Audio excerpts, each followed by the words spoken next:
Resumen capítulo 20 del libro Los Embajadores. El secreto de Pablo, exaltar la cruz.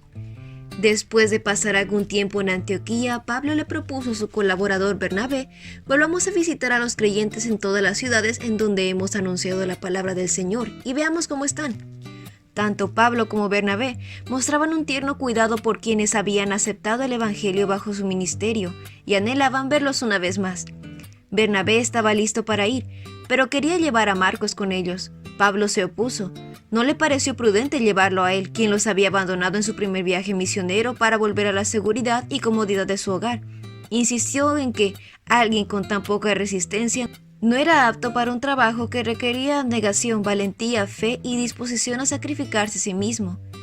Tan fuerte fue la discusión que Bernabé se llevó a Marcos y se embarcó rumbo a Chipre, mientras Pablo escogió a Silas.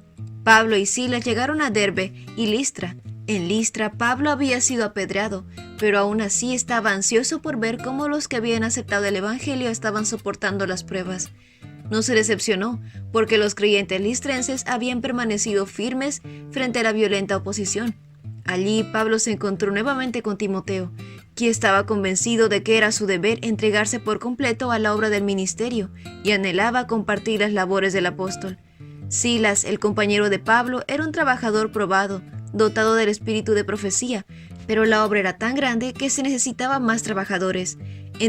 En Timoteo, Pablo veía a alguien que comprendía la santidad de la obra y que no se horrorizaba ante la perspectiva de la persecución. Desde la niñez, Timoteo había conocido las Escrituras. La fe de su madre y de su abuela era un recordatorio constante de la bendición que viene al hacer la voluntad de Dios. Las lecciones que él había recibido de ellas lo mantuvieron puro en su hablar y limpio de las influencias del maligno que lo rodeaban. Pablo vio que Timoteo era firme y lo eligió como acompañante en sus tareas y viajes. Las que habían enseñado a Timoteo en la niñez fueron recompensadas al verlo vinculado con el gran apóstol. Timoteo era solo un joven, pero era apto para ocupar un lugar como ayudante de Pablo. A pesar de su corta edad, asumió sus responsabilidades con mansedumbre cristiana. Pablo aconsejó prudentemente a Timoteo de circuncidarse, para eliminar de las mentes de los judíos lo que podía ser una objeción contra el ministerio de Timoteo.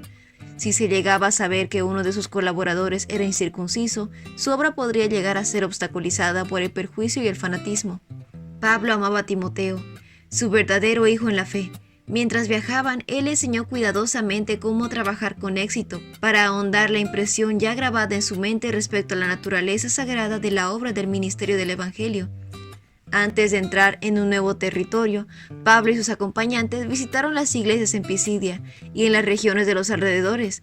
Al pasar por las ciudades, entregaban los acuerdos tomados por los apóstoles y los ancianos de Jerusalén para que los pusieran en práctica, y crecían en número día tras día.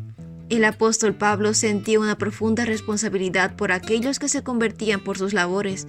Sabía que la predicación por sí sola no sería suficiente a fin de educar a los creyentes para que proclamaran la palabra de la vida.